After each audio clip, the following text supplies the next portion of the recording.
Well, you know what? This was, man, and I really meant to do this. We'll just see how quick Chad is. Chad, maybe on YouTube, you might be able to find something about a gentleman named Captain William Swanson. I believe it's 4 minutes long.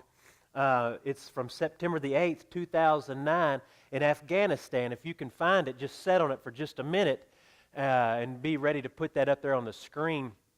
You'll see him in a desert setting in a helicopter, I believe. But if you can't, don't worry about that. I meant to see, this is the next few messages are going to kind of be geared toward you men. So I'm glad you guys are here today. We did this last year. We set aside June since it has Father's Day in it, and we tried to fashion the messages kind of more to pique your interest. So I came up with a good war clip, a good war footage. And you know what? I sure hope there's some bullets flying in this. It has a great story behind it.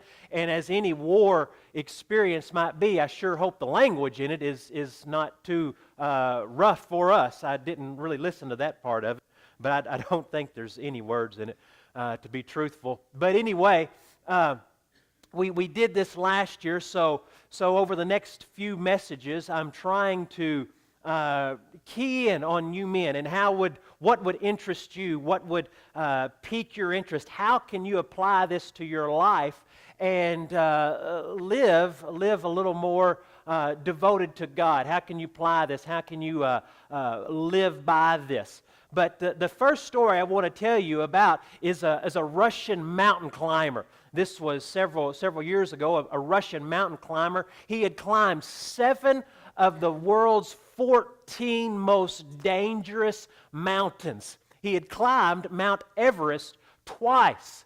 He had a gift. He had a gift and the ability to climb these mountains without the need for additional oxygen. No external oxygen, no tank, nothing like that. He was just blessed in this area. Well, one expedition, he was leading up Mount Everest on this day, and he had taken them to the camp right before they reached the summit. They spent the night at this camp, and the next morning they were going to hike up to the summit. Well, he wakes up that next morning. He grabs all of the hiking gear. He lays all of the hiking gear out, and he says, "You guys, you're on your own. I'm going ahead of you." So he does. He just makes a beeline right for the summit. He gets up to the summit. He takes a gaze around. He looks around, and he begins to walk back down. And as he's walking down back toward their camp, he passes the group he was to be leading. Well, they go on up the mountain. They make it to the summit. They stay there for a while. They probably took selfies and pictures and did all of their Instagrams and Facebook posts, and then they begin to make their way back down the mountain to camp as well. But a snowstorm hit as they were making their way back down. Their guide was not with them. Their guide was in his tent.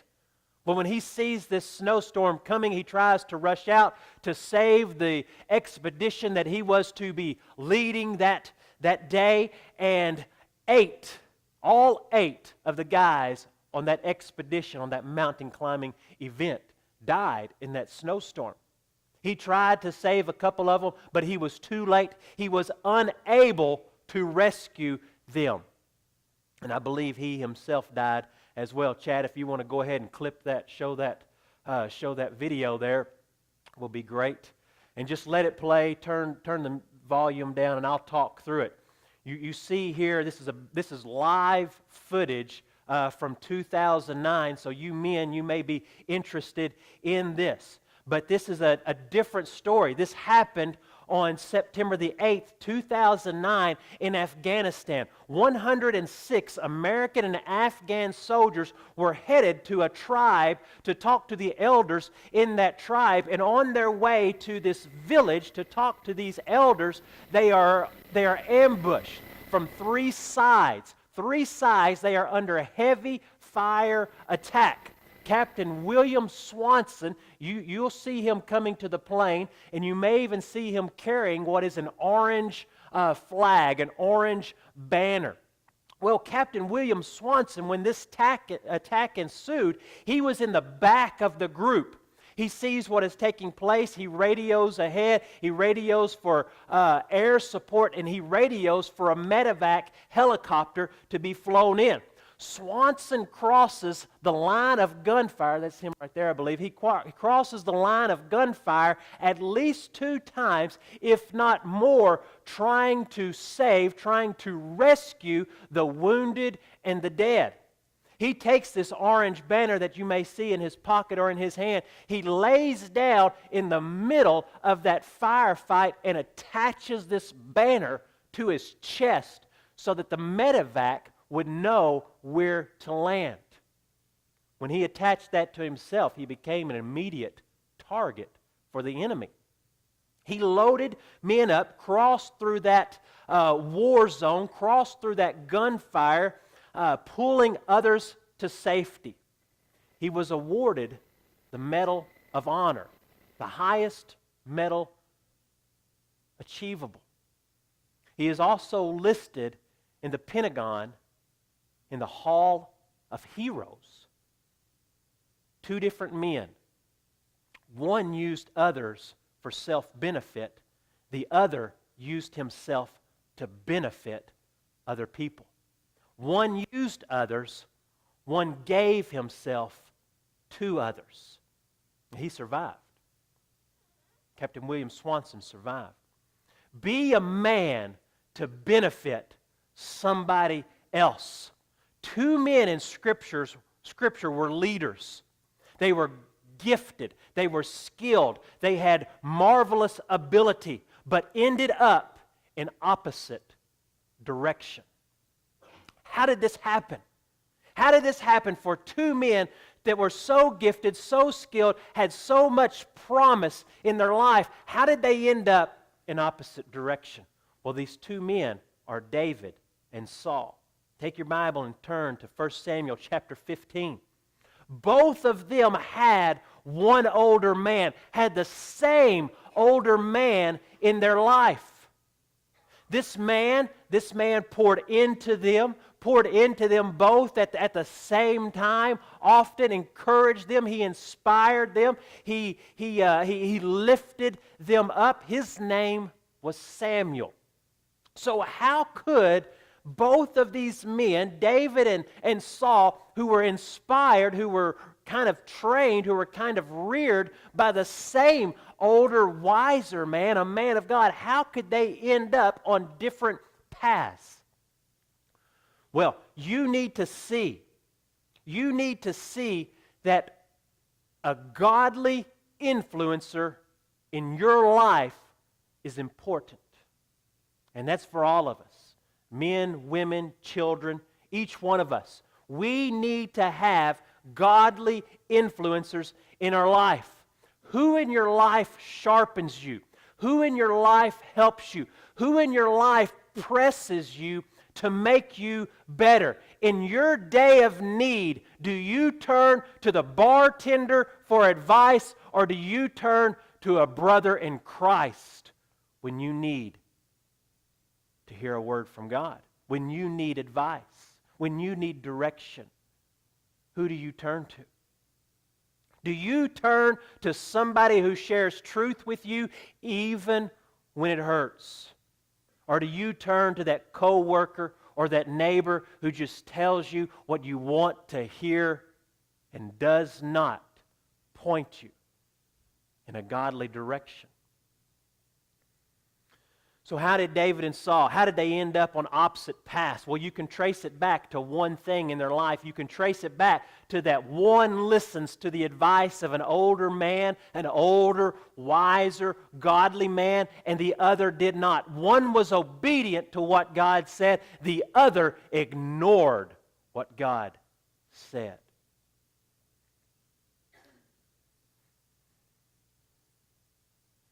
Now, when I was growing up,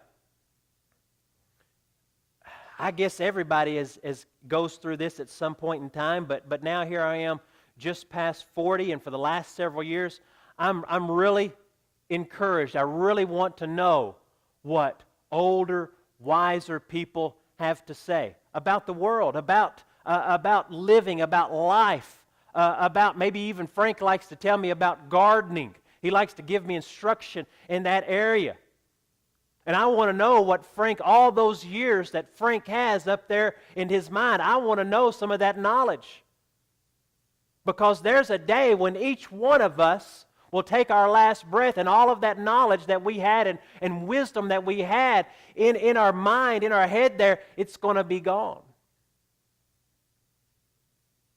I can't go back and talk to my grandparents. I can't go back and ask my grandfather about the battles of World War II that he was in, about him serving in the Navy. I can't go back and ask him about how when he came home from the service, how he got his pilot's license. I think he got his pilot's license. Either way, he hijacked a plane somehow or another. He ended up crashing it in a field, and he said that's the last time he's ever going to fly. I can't go back and ask him the details of that. I can't go back and ask my father details. He was a mechanic, a great mechanic, his employers say. I can't go back and ask him how to work on a car. He passed away when I was 13. So we need to realize that older people have wisdom. And you older people, you need to share some of that wisdom. You need to inspire, you need to encourage the younger generation so that we possibly, as hard-headed as we are, possibly, maybe we don't make some of the same mistakes that you did. Younger women need you. Younger men need you. The youth need you as well to live a model, a godly life. They're looking to you. Well, David and Saul have an older man in their life. One obeys what God says through that older man, and the other ignores it. 1 Samuel chapter 15, you probably remember what God had said to Saul. We talked about this a little bit last week, but you probably remember what God said to Saul, that you're to wipe out the Amalekites.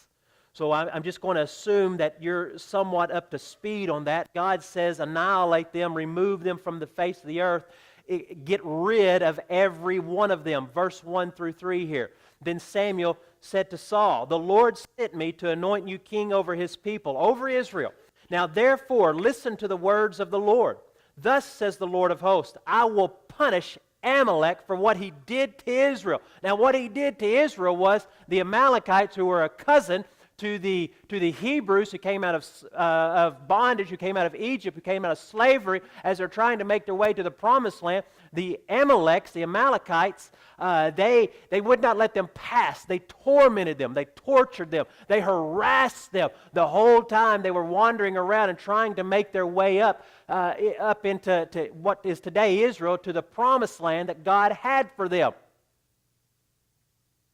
So they disobeyed God, they rebelled against God, they worshiped idols contrary to God. They did not worship God, so God says, because of what they've done to Israel, I'm going to remove them. I want them removed. How he set himself against him on the way while he was coming out of Egypt. Verse 3, now go and strike Amalek and utterly destroy all that he has, and do not spare him, but put to death both men and women, child and infant, ox and sheep, camel and donkey. So the Amalekites had tormented the Hebrews. And God says to Saul, through Samuel, he says, wipe them out. Annihilate them. Get rid of them. Don't only get rid of them, but get rid of the animals too. Ox, sheep, lambs, donkeys, horses. Get rid of it all. None of it should be left. Now what does Saul do? Saul goes out to battle. He comes back from the battle, but he didn't do it. He didn't do exactly what the Lord said. He was not obedient. Verse 8 and 9. He captured Agag, the king of the Amalekites.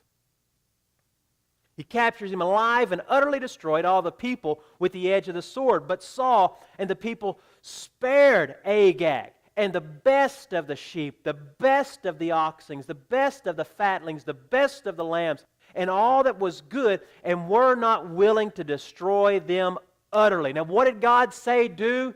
Destroy them utterly. It's simple. Are you obedient to God or not? If you are not obedient to God, then you are disobedient. There's really no gray area.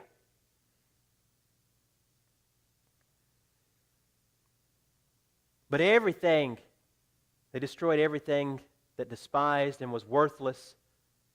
That they utterly destroyed. Now look at verse 13 through 15. So Samuel comes to Saul.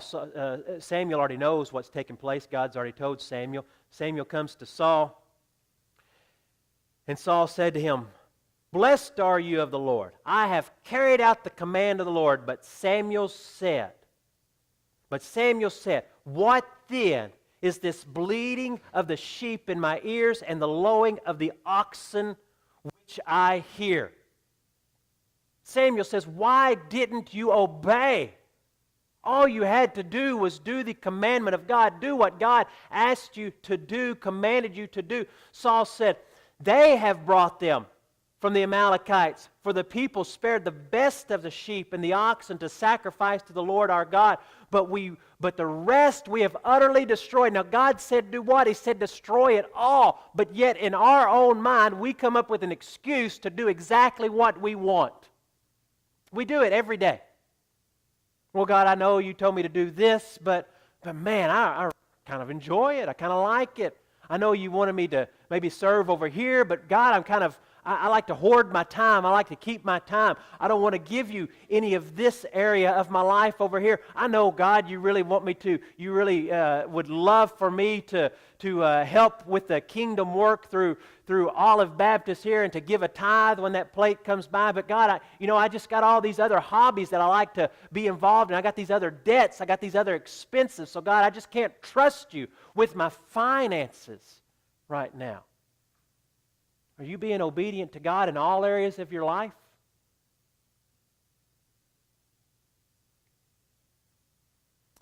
So Samuel says, "Why didn't you obey?" Verse 20. What's he do? Saul says to Samuel, "I did obey the voice of the Lord and went on the mission on which the Lord sent me." How many times have we said we obeyed or we did something that God asked and we know good and well we didn't do what He said to do? Many times.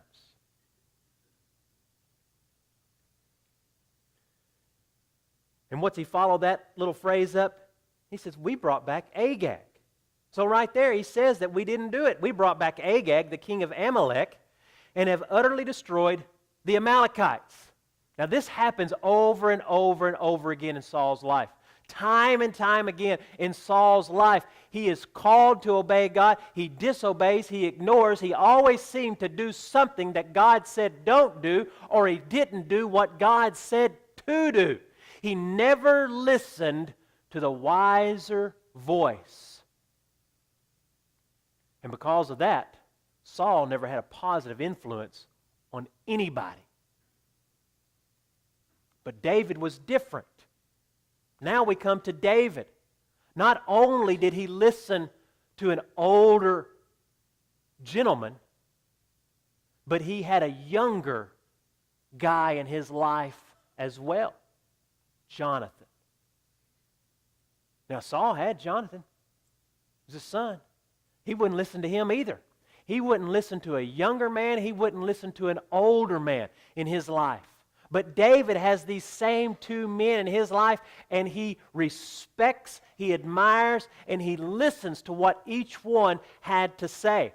Now Jonathan, you come to Jonathan in Scripture, and he's a very unique person. You read about Jonathan, and nothing negative is ever said about Jonathan in the Old Testament. He was a good influence on David. We need pure, godly influencers in our life. Young and old. We need both of them. Why? To give us perspective. We get a fashion, we get an idea in our mind that maybe this is the way we've always done it, but yet it doesn't touch, it doesn't minister, it doesn't inspire, it doesn't encourage the younger generation. Sometimes we need to go and ask the younger generation.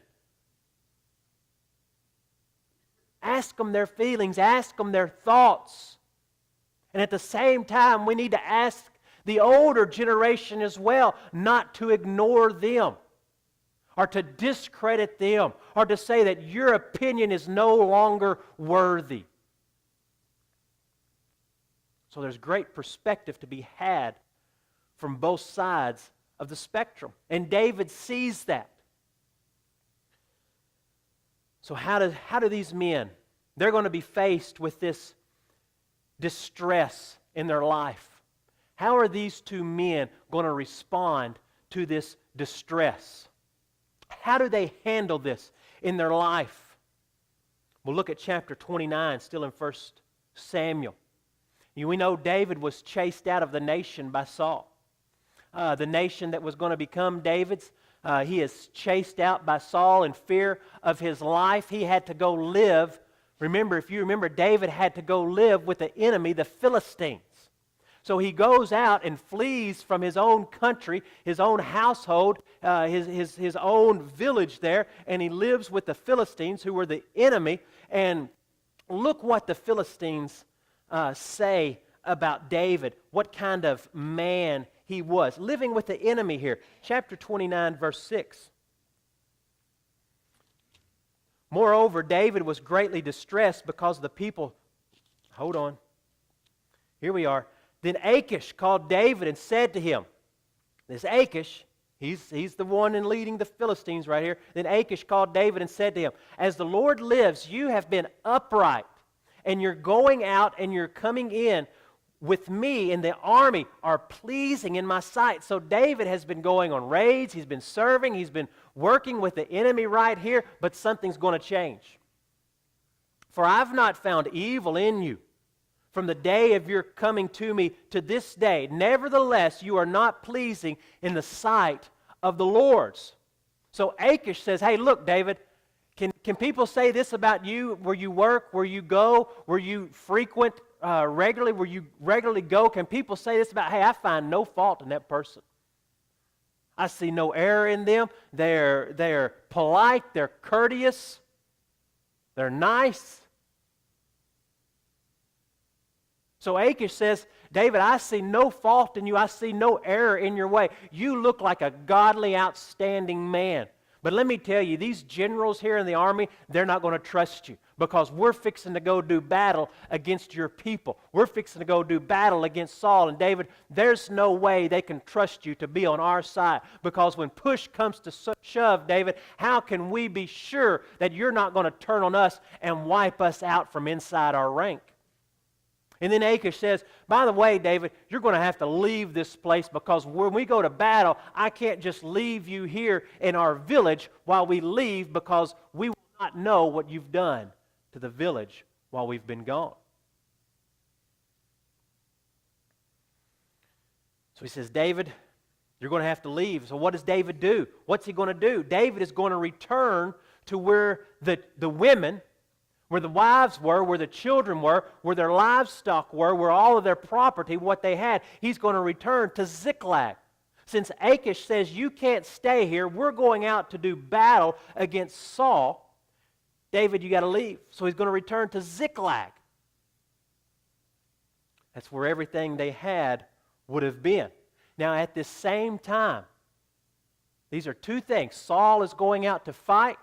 Achish is going out to fight against Saul. David is having to return to Ziklag. And Saul's going to come against Achish in this battle. And it's going to happen in Gilboa. Saul's going to go up to Gilboa to fight these Philistines. Now hopefully you got all that.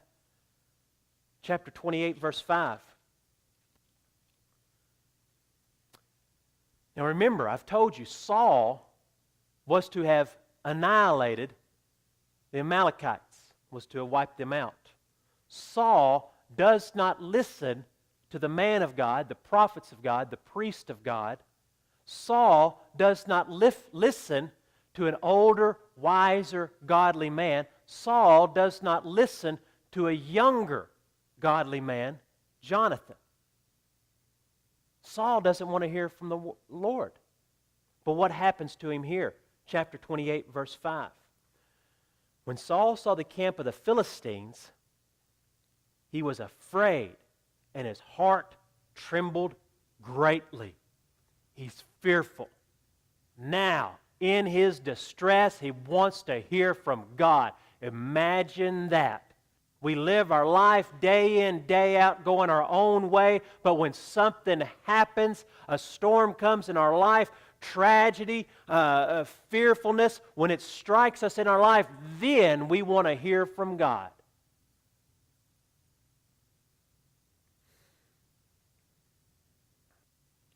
Verse 6 and 7, when Saul sees this, he's trembling. When Saul inquired of the Lord did not answer him. Saul's asking, God, what are we supposed to do? He doesn't answer him, either by dreams or by Urim or by the prophets. Verse 7, then Saul said to his servant, seek for me a woman who is a medium. He says, seek for me a witch, that I may go to hear her and inquire of her. And his servant said to him, behold, there's a woman who is a medium at Endor. So, now this woman, she's going to call up Samuel. At this time, Samuel's dead, but she's going to call up Samuel now. She's going to call up Samuel from the dead, and she really doesn't call him up. It's God who sends Samuel back. Now, how do you know that to be true? Because when the woman actually sees Samuel, she is scared out of her wits. She's scared to death. So it wasn't her that called him up. It was God that sent him back. Now, verse 15. Samuel says to Saul, why have you disturbed me by bringing me up? And Saul answered, I am greatly distressed, for the Philistines are waging war against me, and God has departed from me and no longer answers me, either through prophets or by dreams. Therefore I have called you, that you may make known to me what I should do. Now Saul's desperate. Now he wants to hear from God. Now he wants God to speak. He hasn't done it before, but now he wants to hear. So now we look back at David. What's David? David is returning to Ziklag. David is on his journey. They arrive. They knock on the door at Ziklag. They walk into the city, and they find the city burned. They find the city wiped out. They find the wives. They find the women. They find the children. They find all their possessions gone. Somebody has carried these possessions off. It would be like you walking up in the Middle East on a village that ISIS has just destroyed and went through. So what's up with David now? Ziklag is in ruins. Chapter 30, verse 4 through 6. Then David and the people who were with him lifted their voices and wept until there was no strength in them to weep. Now David's 2 wives had been taken captive. Moreover, David was greatly distressed because the people spoke of stoning him. So David is distressed. It's the same word that's said of Saul, distressed. They are both under this distressedness, this pressure. People are speaking of stoning David. For all the people were embittered, each one because of his sons and his daughters. But David strengthened himself in the Lord his God. What is your default when stress hits your life? You get angry, you get mad, you pout, you throw a fit of rage. What is your default in stressors on your life? David turns to God. Saul didn't want to have anything to do with God before, but now he's crying out to God as well, and God's not answering him. When you have a godly influencer on your life, it's amazing what word from God they can bring to you. But when you live your life without a godly influencer in it, you will turn to anybody or anything, even a witch.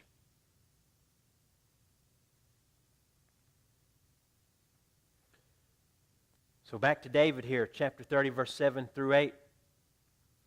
So David says to Abiathar the priest, the son of Ahimelech, please bring me the ephod. Abiathar brought the ephod to David. David inquired of the Lord, saying, shall I pursue this band? Shall I overtake them? And he said to him, pursue, for you will surely overtake them, and you will surely rescue all. Now, do you know why Saul didn't go to the priest? Saul killed them all. There was one priest left. He fled to David's camp, and David said, I will gladly take you into my camp. If you remember all that reading, it talked about prophets, it talked about court gestures, it talked about clowns, it talked about everything else, but it didn't talk about any priest because Saul had killed them all. Saul did not want to hear from God in his life. He was not interested in a godly influencer on his life. But David says, I will gladly take you into my camp.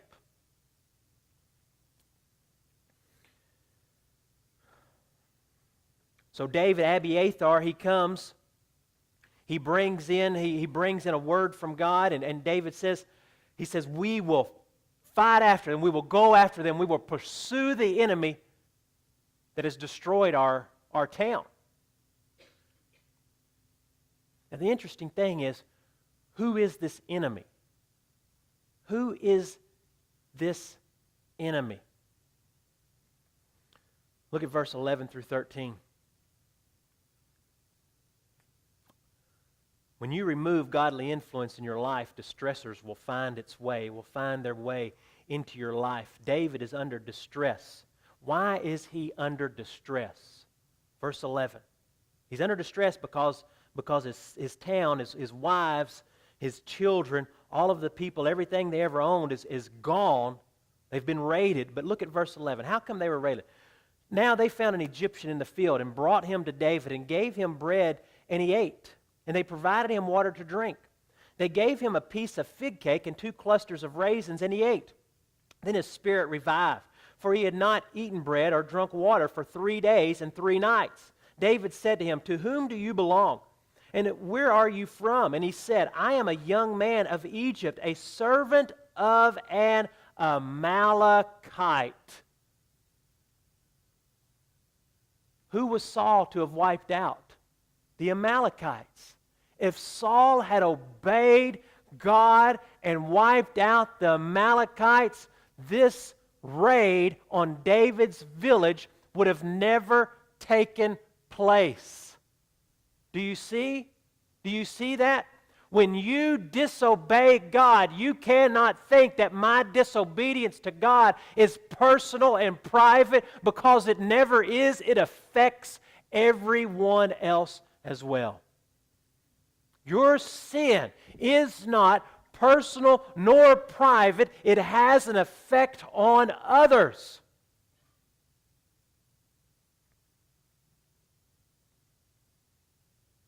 I'm a young man of Egypt, a servant of Amalekite, and my master left me behind when I fell sick 3 days ago.